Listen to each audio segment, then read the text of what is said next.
అందరికీ నమస్కారం. రీసెంట్‌గా మా మరిది పెళ్లి జరిగింది కదా! సో, అప్పుడు పూజ కోసమని ఈ వెండి సామాన్లన్నిటిని వాడారు. అలా వాడినప్పుడు ఈ వెండి వస్తువులన్నీ నల్లగా అయిపోతూ ఉంటాయి కదా! వాటిని మా అత్తయ్య వాళ్ళు ఎలా క్లీన్ చేస్తున్నారో ఆ ప్రొసీజర్ ఏంటో నేనిప్పుడు చూపిస్తాను. ఫస్ట్ అయితే ఏదైనా ఒక పాత గిన్నెని తీసుకోండి. ఆ పాత గిన్నెలో వాటర్ అయితే పట్టుకోండి. ముందే చెప్తున్నాను పాత గిన్నె తీసుకోండి. నెక్స్ట్ బేకింగ్ పౌడర్ తీసుకోండి. నెక్స్ట్ సిల్వర్ ఫాయిల్ కవర్స్ తీసుకోండి. వాటర్ బాగా మరిగిన తర్వాత ఇలాగ సోడా ఉప్పు ఆర్ బేకింగ్ సోడానైతే వేసేసేయండి. 5 మినిట్స్ తర్వాత వెండి వస్తువుని ఒకదాని తర్వాత ఒకటి అన్నిటినైతే వేసేసేయండి. పాత గిన్నెని ఎందుకు తీసుకోమన్నానంటే ఒక్కొక్కసారి మనకి సోడా ఉప్పు వల్ల గిన్నె స్పాయిల్ అయ్యే ఛాన్సెస్ ఉన్నాయి. అందుకని చెప్పేసి ఒక పాత గిన్నె పెట్టేసుకుంటే బావుంటుంది. I know you told your friend you're not okay. And tell me what's wrong and why you never said you felt that way.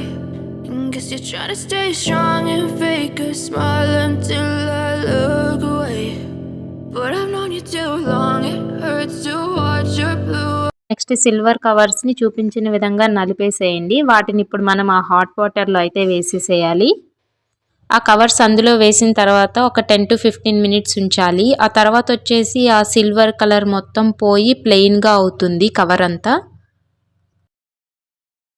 So చూడండి సిల్వర్ కలర్ మొత్తం పోయింది.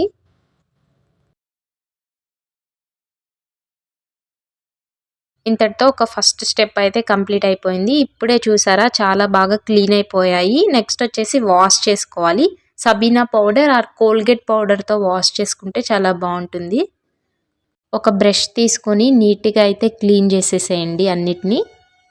అంతే అండి. చాలా సింపుల్. మనం బాయిల్ చేసి నెక్స్ట్ వాష్ చేసేసేయడమే. చూడండి మీరు ప్రీవియస్‌కి అండ్ ఇప్పటికి చాలా డిఫరెన్స్ అయితే కనిపిస్తుంది. చాలా షైన్ అవుతూ ఉన్నాయి. నేనే షాక్ అయ్యాను రిజల్ట్ చూసి.